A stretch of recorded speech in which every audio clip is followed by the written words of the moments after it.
নমস্কার, দি গ্রেসফুল মাইন্ডসে আপনাদের সকলকে স্বাগত। আমাদের আজকের নিবেদন শ্রদ্ধেয় জগন্নাথ বসু ও উর্মিমালা বসু সম্পাদিত একটি শ্রুতি নাটকের বই থেকে শ্যামল সেনগুপ্ত লিখিত একটি শ্রুতি নাটক সে এক সন্ধ্যা। নাটকটির মুখ্য চরিত্রাভিনয়ে আমি স্বপ্না চ্যাটার্জি ও আমার কন্যা সুলগ্না চ্যাটার্জি।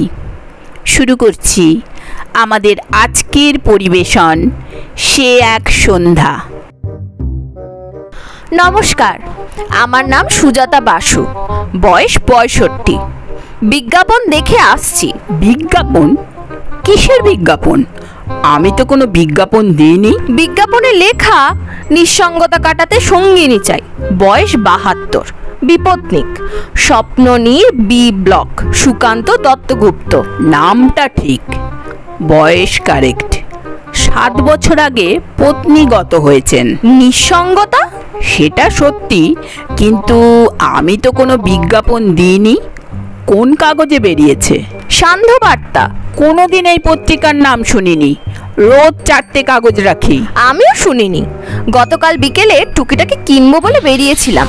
এক হকার সান্ধ্যবার্তা বলে কাগজ দোলাতে দোলাতে যাচ্ছে। কিনে ফেললাম।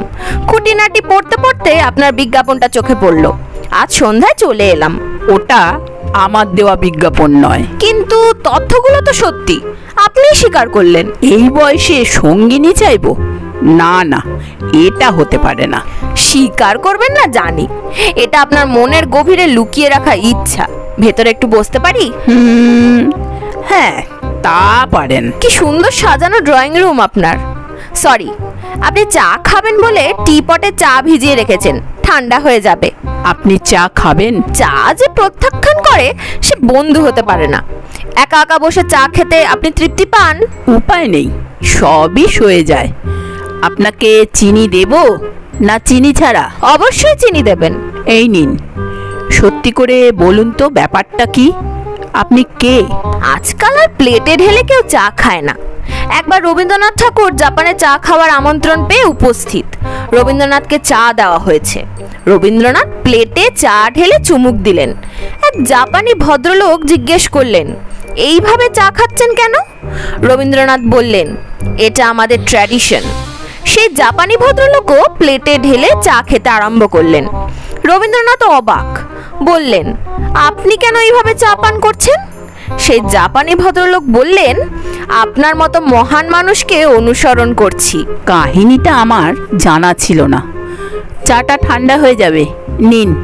একটু কড়া হয়ে গেছে কি? পৃথিবীর রসাতলে যাক, সারা জীবন এমন চায় যেন চুমুক দিতে পারি।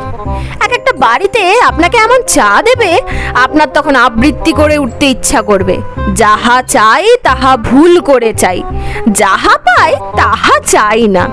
বেশ কথা বলেন আপনি, ভেরি ইন্টারেস্টিং। সাবধান, প্রতারকরা ইন্টারেস্টিং এবং ইমপ্রেসিভ হয়, মন গলাতে ওস্তাদ। আপনি প্রতারণা করতে এসেছেন? এক কাপ চা খেয়েছি, এর মধ্যে প্রতারণার কি দেখলেন?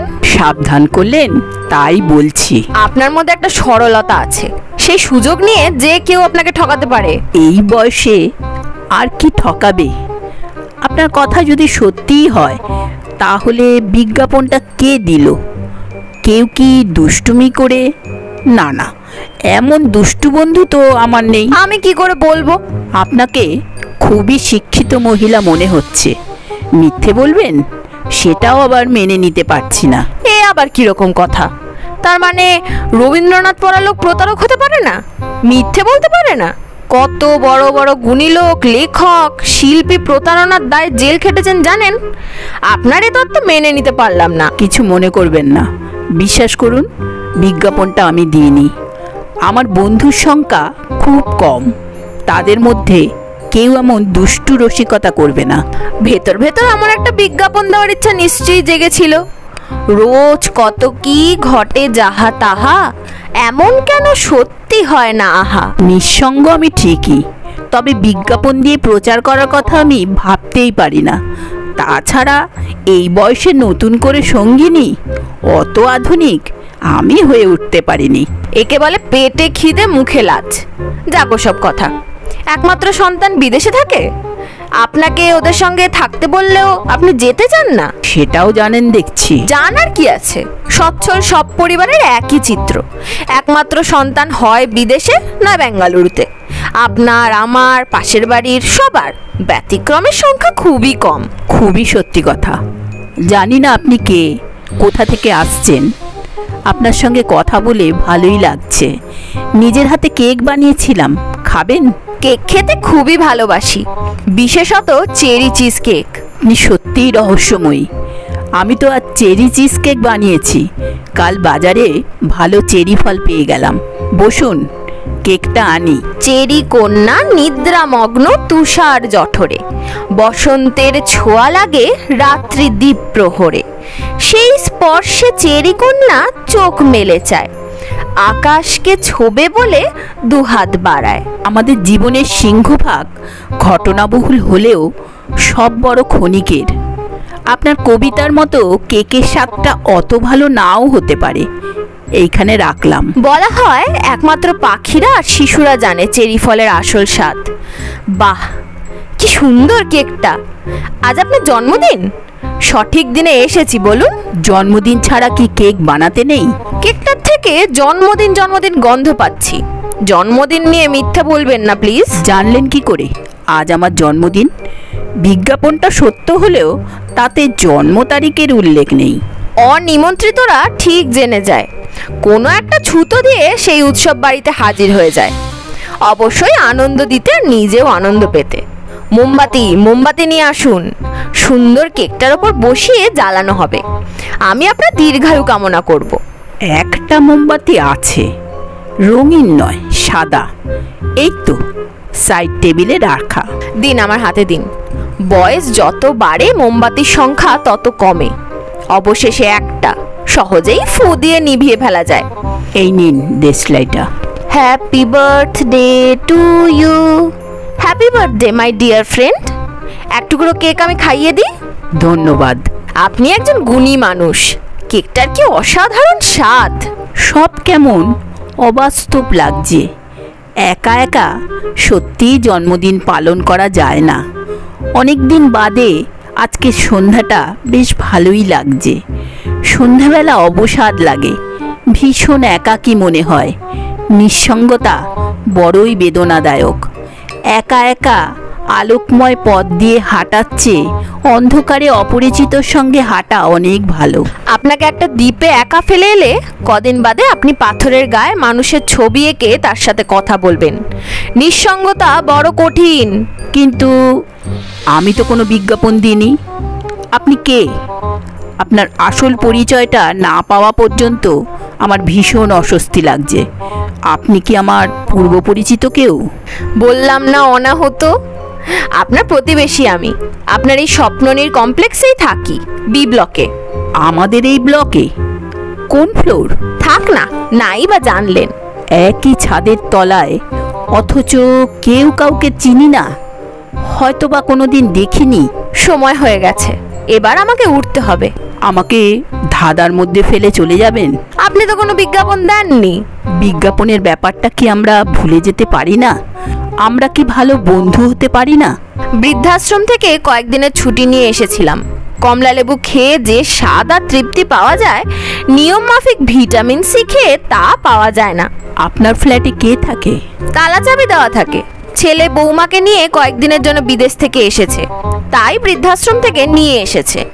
ওরা কলকাতার গরম সহ্য করতে না পেরে দার্জিলিং বেড়াতে গেছে। ফিরে এসে আবার বৃদ্ধাশ্রমে দিয়ে যাবে। একা কিছুতেই থাকতে দেবে না। তাছাড়া আমার খোঁজ খবর নেওয়ার মতো আত্মীয় স্বজন কেউ কলকাতায় থাকে না। আপনি বিদেশে ওদের কাছে থাকেন না কেন? সে ভয়ানক নিঃসঙ্গতা।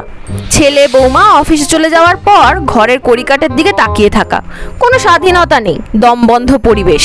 সত্যি আমারও একই অভিজ্ঞতা। আজ যে আপনার জন্মদিন আমি জানতাম। কি করে জানলেন? আমার ছেলে বৌমার কাছ থেকে জেনেছি। তারাই বা জানলো কি করে? আপনার ছেলের সাথে ওদের সম্প্রতি বন্ধুত্ব হয়েছে, ক্যালিফোর্নিয়ার কাছাকাছিই থাকে। যখন জানতে পারলো বেহালার স্বপ্ননীর কমপ্লেক্সে ওদের বাবা থাকে, আমার ছেলে তো লাফিয়ে উঠেছিল। তারপর বি ব্লক শুনে দুজনেই হুররে করে উঠেছিল। আপনার ছেলে বার্থডে গিফট পাঠিয়েছে, আর দেরি না করে ব্যাগ থেকে বার করে দিই। ছেলে ছেলের বউ দুজনেই বার্থডে উইশ করলো, এসব কথা তো বলেনি। সারপ্রাইজ দেবে বলে সব গোপন রেখেছে। শুধু কি তাই, সমস্তটাই ওদের প্ল্যান। আপনার ছেলে বৌমা আর আমার ছেলে বৌমা ভীষণ দুষ্টু বুদ্ধি সব, বাবা মাকে নিয়ে মজা। আমি প্রথমে এসবে কিছুতেই রাজি হইনি, আপনার বৌমার রিকোয়েস্ট ফেলতে পারলাম না। এখন তো প্রায় দিনই ফোন করে। অভিনয়টা খুব খারাপ করিনি বলুন, তবে সবটাই অভিনয় ছিল না, নিজের জীবনের কিছু কথা আবেগ সব মিশে গিয়েছিল। আপনার গিফটটা ধরুন, এটা ছেলের, আমার তরফে একটা ছোট্ট গিফট, মোমদানি। ধন্যবাদ, খুবই দুষ্টু ছেলে আমার। কিন্তু আপনি বৃদ্ধাশ্রমে থাকেন কেন? আমার ছেলেকে বলুন না আমাকে বৃদ্ধাশ্রমে আর না পাঠাতে। নিশ্চয়ই বলবো। ওদের ভয় একা একা ঘরে পচে গলে মরে থাকলে সবাই ছ্যাঁ ছ্যাঁ করবে। বৃদ্ধাশ্রমে থাকলে সেসব অপবাদ থেকে রেহাই, সেখানে ডাক্তার আছে, আরও সব নানা রকম ব্যবস্থা আছে। বললাম না, আমার মন চায় না, ধরাবাঁধা জীবন আমার সয় না। না চাওয়ারই কথা। আমার ছেলেকে বলুন না আপনি আমার রোজ খোঁজ খবর রাখবেন। রাখবেন না বন্ধুর খোঁজ খবর? বলবো, বন্ধুর জন্য এই দায়িত্ব পালন করতে পারবো। আমার জন্মদিনে কি সুন্দর এক সন্ধ্যা উপহার দিলেন, আর আমি এটুকু পারবো না? আপনি কিছুতেই বৃদ্ধাশ্রমে আর ফিরে যাবেন না। জানি না, দুষ্টু ছেলে দুটো হয়তো তেমন ব্যবস্থা করবে বলেই এমন সন্ধ্যা কাটালাম।